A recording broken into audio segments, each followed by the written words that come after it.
পার্বত্য চট্টগ্রামে বাংলাদেশ সেনাবাহিনীর ব্যবস্থাপনায় এবং লায়ন্স হাসপাতালের রোটারি ক্লাবের সহায়তায় বিনামূল্যে চক্ষু চিকিৎসা ক্যাম্পেইন আয়োজন করা হয়। বিশেষজ্ঞ চিকিৎসকদের মাধ্যমে ৫ শতাধিক চক্ষু রোগীর মাঝে চিকিৎসা সেবাসহ বিনামূল্যে ওষুধ বিতরণ এবং প্রথম ধাপে ১৬০ জনকে চশমা প্রদান করা হয়। ক্যাম্পেইনের দ্বিতীয় ধাপে ছানি অপারেশনের জন্য তালিকাভুক্ত ৮৪ জন রোগী চট্টগ্রামের লায়ন্স চক্ষু হাসপাতালে প্রেরণ করা হয়।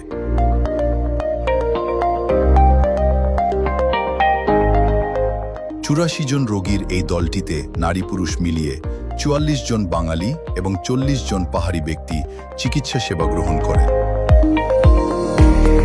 এই পর্যন্ত ৫৪ জন রোগীর চোখের ছানি অপারেশন সফলভাবে সম্পন্ন করা হয়েছে।